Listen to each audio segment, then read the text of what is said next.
મારી વાણીમાં ન્યાય આપવાનો પ્રયત્ન કર્યો. આવો ભાવ કવિરાજ પહેલા સ્ફૂર્યો કેવી રીતના ખબર છે? કારણ કે જોકે મારું વતન પાટણ જિલ્લામાં છે, પણ મારા ડીએનએની અંદર તો હજી ક્યાંક ક્યાંક કચ્છીયત છે. મારા પૂર્વજોનું રક્ત તો કચ્છી હતું. કચ્છમાં રહેવા આવ્યો એના પછી જ્યારે આ બધું સાંભળતો કે અમારી કાઠિયાવાડમાં કોકથી ભૂલો પણ ભગવાન થાને મારો મહેમાન તને સ્વર્ગ ભૂલાવું સાંભળા, તો મને એવું થતું કે મારું કાઠિયાવાડના લોકો પોતાની પ્રાદેશિક વિશેષતાઓને આટલું મહત્ત્વ આપે છે ને બધે એની વાગોળવામાં આવે છે, પણ જ્યારે કચ્છની વાત આવે તો ત્યારે હજી કચ્છના સાહિત્યને કે કચ્છની અમુક બાબતોને એટલી ઇતિહાસમાં કે કોઈ પણ જગ્યાએ ઉજાગર થવા નથી મળી. તો કચ્છ ખરેખર શું છે? જ્યારે કચ્છની વાત કરવા જઈ,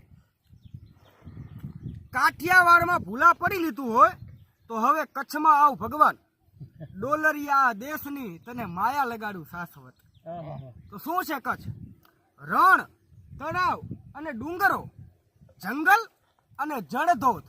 કચ્છની અંદર બધું છે. કચ્છની અંદર રણ પણ છે, કચ્છની અંદર દરિયો પણ છે, કચ્છની અંદર ડુંગરાઓ પણ છે, કચ્છની અંદર આ જંગલ પણ છે અને જળધોધ પણ છે.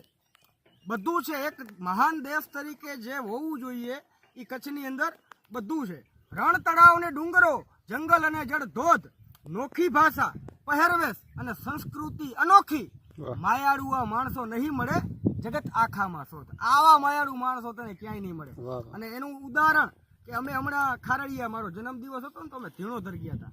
પછી ખારડિયા અમે રાતના રોકાણા હતા, તો અમે ભોજન કરવા ગયા.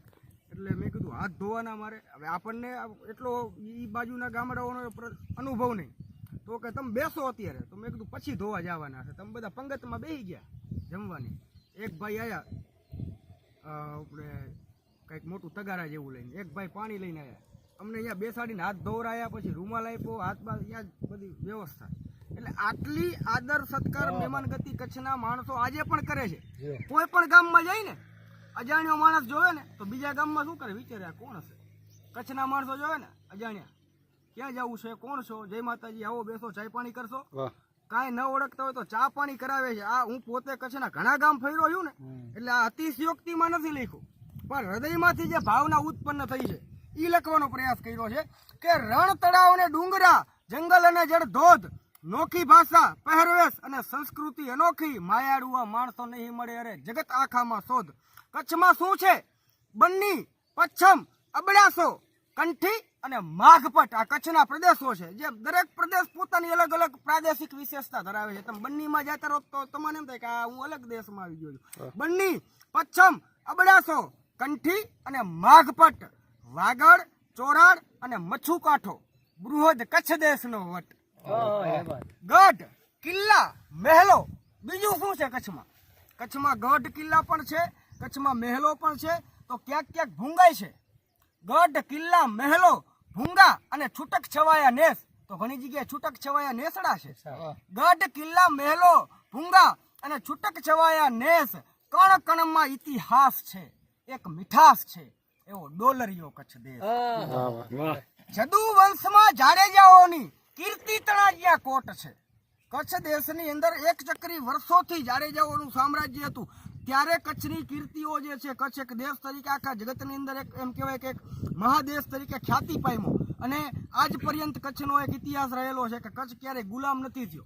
કચ્છે મુગલો સાથે પણ સંધિ કરારો કર્યા. કચ્છનો વેરો માફ હતો. ઔરંગઝેબે કચ્છના મહારાવ ગોડજી કે દેસરજીને મીરાતે મર્તબી, જે મુગલ સેનાનું શાહી પ્રતીક હતું, એ ગિફ્ટ કર્યું હતું. એક તલવાર ગિફ્ટ કરી હતી અને એમનો વેરો માફ કરેલો. એટલે કચ્છ અંગ્રેજો સાથે પણ સંધિ કરેલી હતી ને કચ્છના ભાયા તો અંગ્રેજોને અમુક ટાઈમ માટે કચ્છમાં લઈ આવેલા. બાકી કચ્છ ક્યારેય આજ સુધી ગુલામ નથી થયું. તો જદુ વંશમાં જાડેજાઓની કીર્તિ તણાજ્યા કોટ છે. આ મહાદેશને સર્વાંગી રીતે ક્યાં શેની પણ ખોટ છે? કઈ રીતની ખોટ છે? કચ્છના નામદાર મહારાવ સાહેબ પ્રાગમલજી બાવા જ્યારથી એમનું તિલક થયું ત્યારથી હાઈકોર્ટની અંદર કેસ લડે છે કચ્છને અલગ રાજ્યનો દરજ્જો મળે એના માટે. કેમ? તો કે આ તો એક દેશ છે, પરાણે ગુજરાતમાં ભેળવી દીધો છે.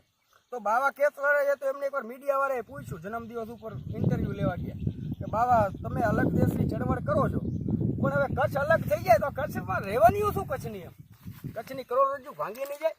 બાવા કે કચ્છની તો નહીં ભાંગે, પણ કચ્છ નોકું થયું ને તો ગુજરાતની ભારતની કરોડરજ્જુ ભાંગી જશે. કચ્છની પાસે પોતાની રેવન્યુ છે, સમજ્યા? એ જદુવંશમાં જાડેજાઓની કીર્તિ તણાજ્યા કોટ છે. આ મહાદેશને સર્વાંગી રીતે કોઈ પણ રીતની ખોટ નથી. કચ્છને સર્વાંગી રીતે ક્યાં શેની પણ ખોટ છે. જ્ઞાતિ જાતિ ને ધર્મ બધા સંપીને સૌ જીવે છે. કચ્છની અંદર જેટલી જ્ઞાતિ જાતિ છે કોઈ ભેદભાવ નથી. કોમી એકતાનું સૌથી મોટું પ્રતીક કચ્છ છે. જ્ઞાતિ જાતિ ને ધર્મ બધા સંપીને સૌ જીવે છે. સમભાવના ના પાણી કચ્છી માળુઓ પીવે છે. છેલ્લી પંક્તિમાં ભગવાનને કીધું છે કે આવતો હોય તો આવજે. કચ્છની અંદર આવવું હોય, આવતો હોય તો આવજે અને માતાજીને ભેગા લાવજે. આવતો હોય તો આવજે, માતાજીને ભેગા લાવજે. શાશ્વત સંભારણું રહ્યું કેવું સાચે સાચું જણાવજે. વાહ, क्या बात है यार.